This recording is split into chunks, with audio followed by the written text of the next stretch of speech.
안녕하세요. 인사부터 하고 시작하겠습니다. 성정혜입니다. 자, 쉽게 읽히는 독해 GS 전략에 관련돼서 여러분과 이야기를 나누려고 준비한 시간입니다. 자, 본격적인 이야기 들어가기 전에 제가 질문 하나 드리도록 할게요. 여러분, 우리 수업 영어에서요, 가장 부담스러운 영역이 어떤 영역이에요, 여러분들? 부담스러운 건 아무래도 maybe 독해죠. 공감합니다.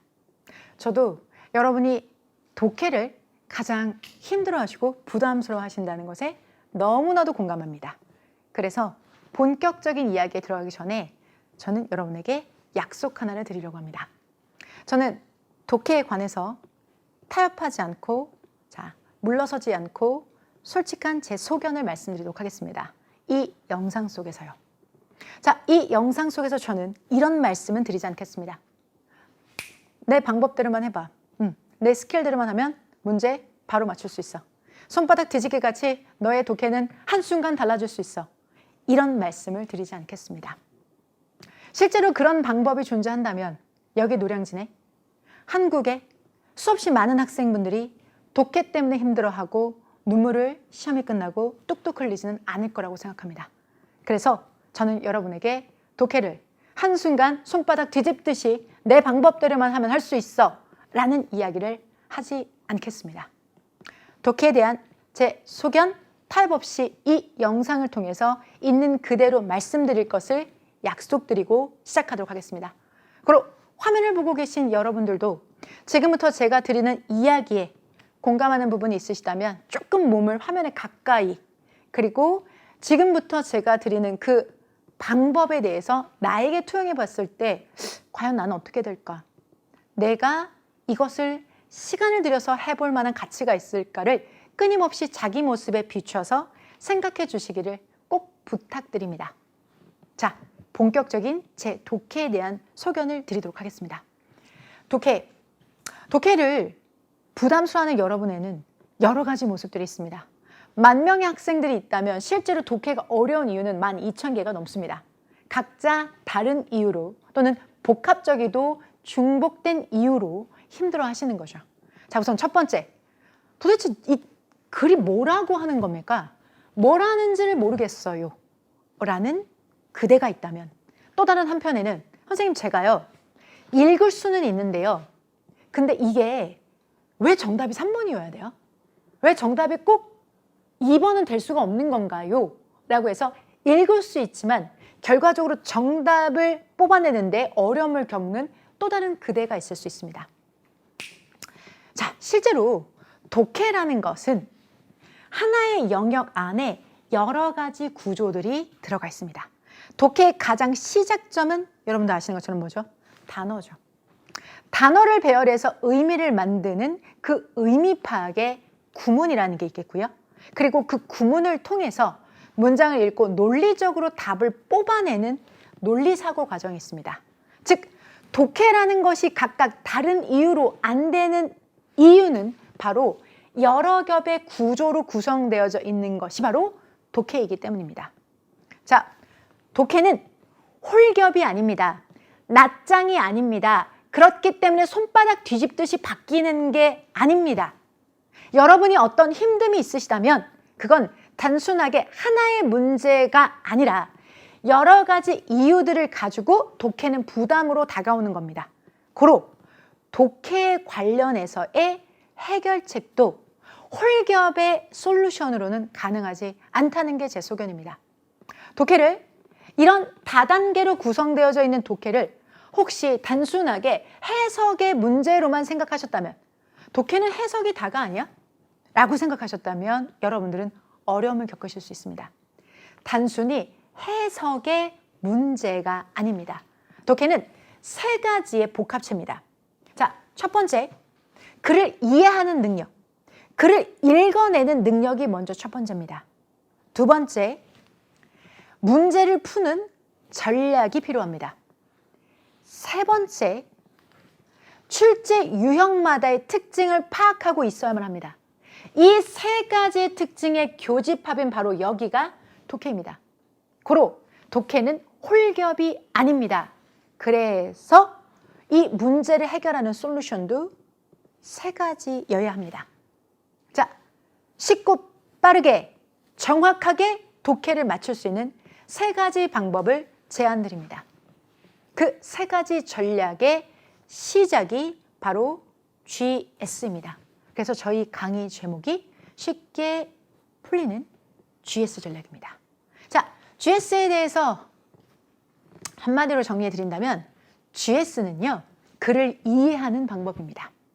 글을 자체를 이해하는 능력을 먼저 1단계로 들어갑니다. 그리고 두 번째는 선택지를 분석하는 방법입니다. 선택지 분석법을 마치고 난 여러분들은 이제 유형별 문제풀이 단계를 겪습니다. 제가 생각하는 독해에 대한 물러섬 없는 해결책은 이 세 단계입니다. 먼저 지문에 대한 제대로 된 분석을 먼저 하셔야 됩니다. 그리고 문제 해결력을 함양하셔야지만 독해는 반드시 여러분 것이 될 수 있습니다. 자, 이런 단계에 해당되는 영역들을 이제부터 구체적으로 말씀드릴 텐데요.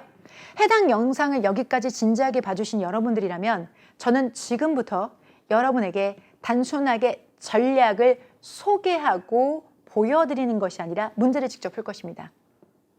여러분과 문항을 직접 적용해서 풀어보는 과정을 겪을 겁니다. 선생님 OT 아닌가요? 문제 푸는 거는 본강에서 하는 거 아닙니까? 아니요. 여기서 문제를 풀겠습니다. 이유는 여러분에게 가장 귀중한 자원은 시간입니다. 시간은 우리에게 기회입니다.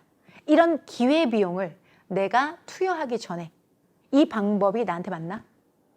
나를 반드시 바꾸게 해줄 수 있는 것인가? 여러분은 검증이 필요합니다. 고로 문제도 이 자리에서 풀도록 하겠습니다. 그래서 이후에 영상을 보시는 여러분들이라면 이 영상을 통해서 문제를 푸는 방법과 실제 적용하는 것까지 경험하시고 그리고 본강에서 저와 함께 이 단계들을 훈련해 나가실 겁니다. 자, 물론 이 자리에서 모두 보여드릴 수는 없지만 여러분이 같이 판단할 수 있는 영역만큼은 물러섬 없이 보여드리도록 하겠습니다. 자, 먼저 GS 전략입니다. GS 전략은 말 그대로 글을 읽는 방법부터 시작합니다. 바로 시험이야, 이제 문제 풀어야지가 아니라 여기 파란 부분, 이 글을 읽는 방법부터 제대로 쌓아 올라가도록 하겠습니다. GS는 G, 글의 일반화된 내용입니다.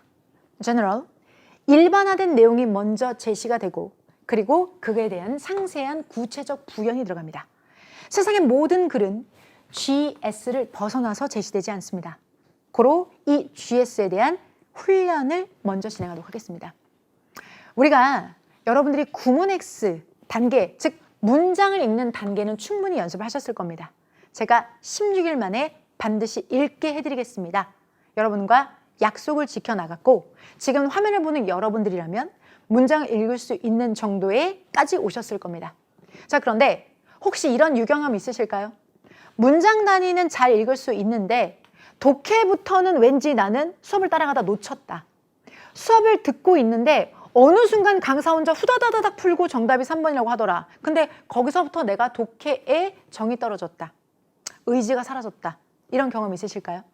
자, 그건 바로 문장 단위 해석하는 여러분의 능력이 부족해서가 아니라 문장 단위를 가로로 해석하고 지문 단위를 세로로 읽어낼 수 있는 유연한 해석법이 살짝 부족했기 때문입니다.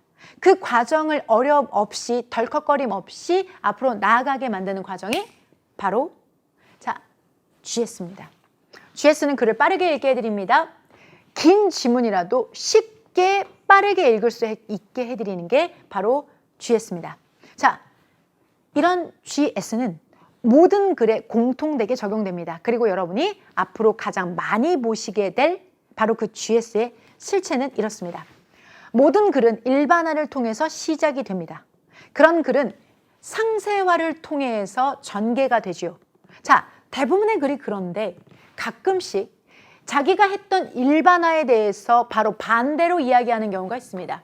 마이너스 G가 제시되는 경우가 있겠고요. 그리고 한번 했던 얘기를 환원을 통해서 다시 한번 이야기하는 경우가 있습니다. G 다시가 있습니다. 글은 GS 또는 G-G, G, G 다시 이 세 가지를 반복하면서 전개됩니다. 이 GS가 직접 적용되는 영역의 문장을, 지문을 함께 풀어보도록 하겠습니다.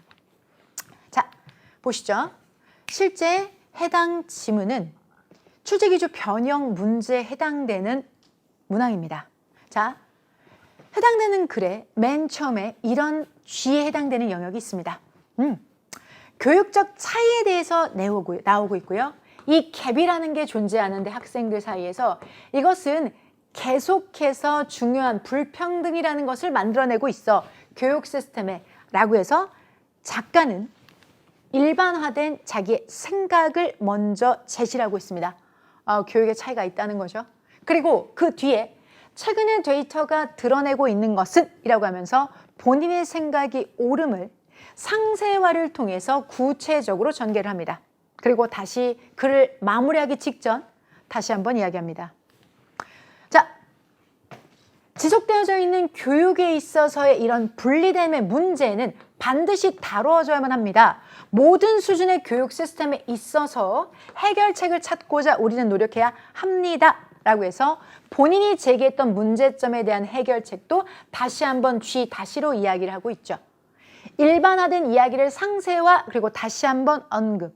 자, 글은 이렇게 세게, 옅게, 세게 읽어 내려가셔야 합니다. 자, 그렇다면 우리는 바로 정답을 우리는 다뤄야만 합니다. 지속적인 교육의 불평등 문제를 해결해야 돼. 라고 답을 찾아낼 수 있는 거죠. 어떻게 해요? 빠르고 정확하게 GS로 글을 완전히 내 걸로 장악해내는 과정입니다. 글을 읽을 때 세게, 약하게, 세게 읽어야 될 부분은 확실하게 부연하는 설명 앞에 있는 내용을 돈독하게 읽어나가는 과정이 바로 GS입니다. 해당되는 GS를 통해서 직접 글을 읽는 방법부터 차근차근 배워 나갑니다. 이게 1단계 GS입니다. 자, 두 번째 단계입니다. 두 번째 단계는 선택지 분석법입니다.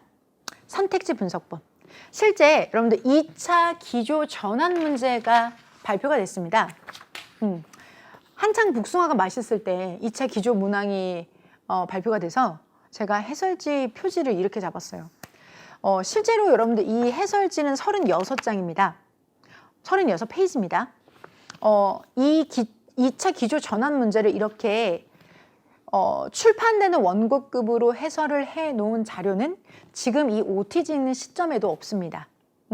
자, 이 해설지를 작성한 이유는 여러분이 앞으로 공부하신 데 방향과 기준이 되셨으면 하는 마음으로 아주 상세하게 준비를 했는데요. 여기 있는 문항 중에 한 가지 에피소드가 있습니다. 하나의 선택지에 여기 출제 기조 인혁처에서 발표한 문항 중에서 오타가 있습니다.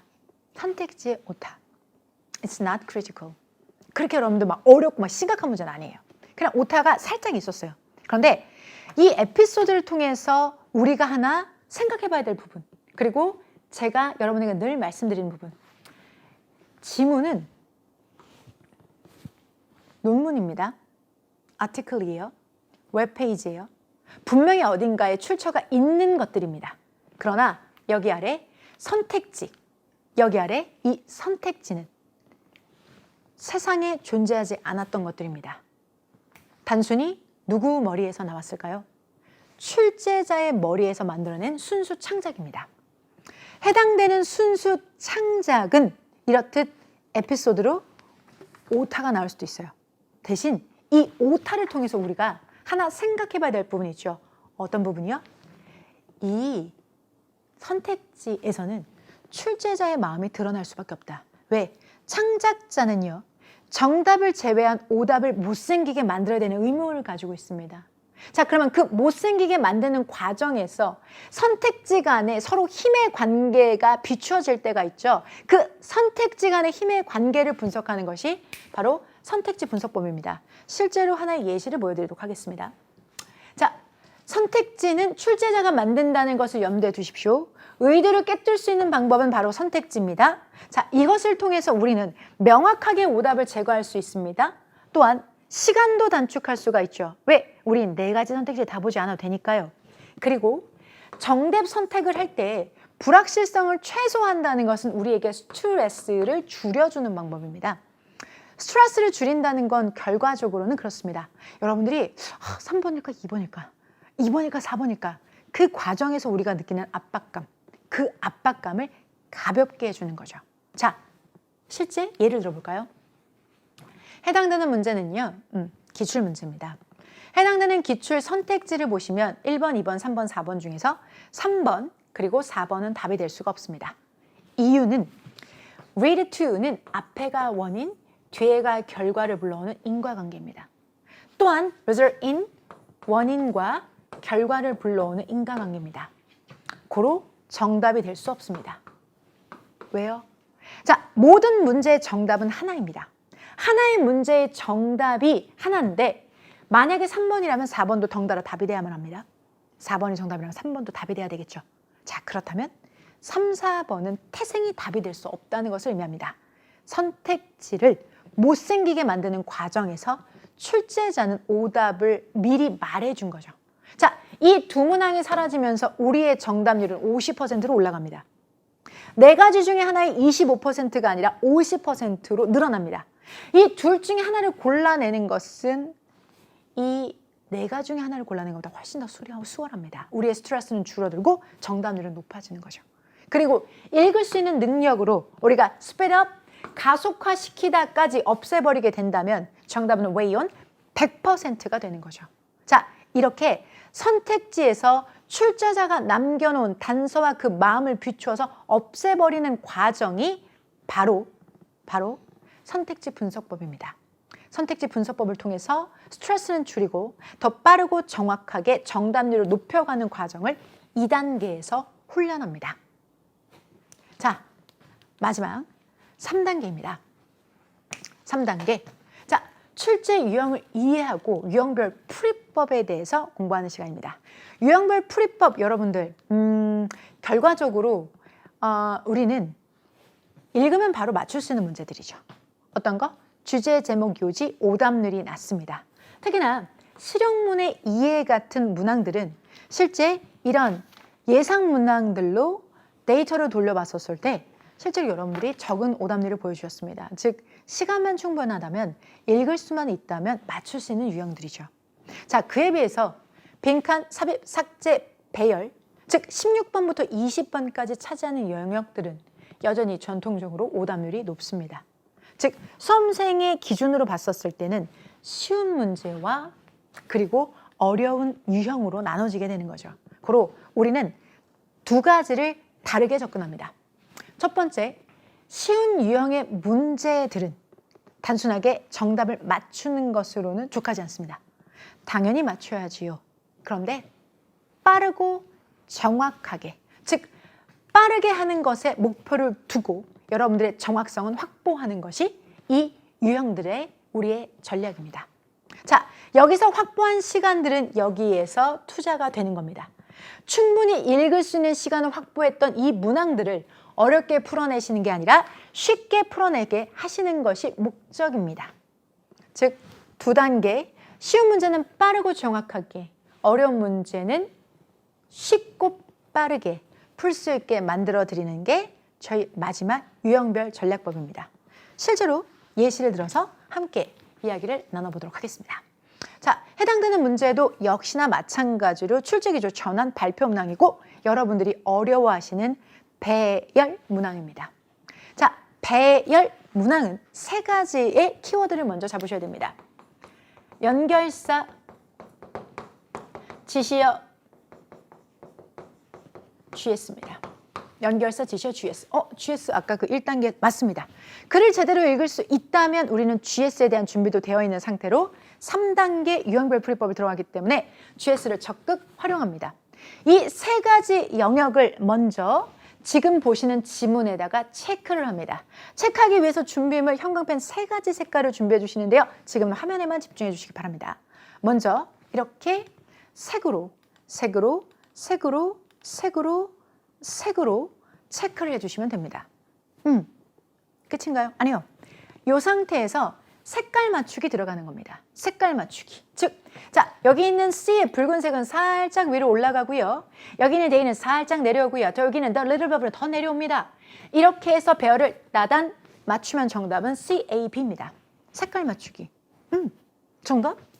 진짜. 왜 그럴까요? 자, 여러분. 구체적으로 조금 들어가 볼까요? 여기서 불 하나를 피웁니다. 자, 그리고 그릴 하나, 고기 구워 먹는 그릴 있잖아요. 그걸 하나 갖다 놓는 거죠. 자, 그러면 이렇게 불 하나, 그릴 하나였던 것이 이제는 알던 그릴이 되니까 더 그릴로 변하게 되는 거고요. 아까 그 피운 불에서 불꽃이 일어나게 됩니다. flame, 불꽃에 the flame이 따라오게 됩니다. 저로 붉은색은 붉은색이랑 맞춰주셔야 됩니다. 자, 배가 고프니까 콩과 스파게티, 콩과 스파게티를 데핍니다. 자, 그러면 콩 하나, 스파게티 하나, 두 개면 복수죠. 자, they로 받아주게 되는 거죠. 자, 그리고 끓기 시작합니다. bubble, 끓기 시작하면 뭐가 뽕뽕뽕뽕 올라올까요? 거품이 올라오겠죠. The little bubble. 이렇게 노란색으로 연결해 줍니다. 자, 선명하게 공부하시고 확실하게 푸실 수 있는 방법을 유형별 풀이법에서 안내드립니다. 이게 바로 문제풀이 전략입니다. 제가 생각하는 독해는 홀겹이 아닙니다. 그래서 제대로 된 3가지 단계로 여러분들이 학습하셔야 된다는 것이 저의 믿음과 소견입니다. 첫 번째, 제대로 된 글 읽기부터 시작합니다.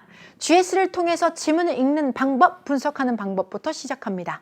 자, 출제자의 마음을 들여다볼 수 있는 선택지 분석법을 통해서 2단계 더 강해집니다.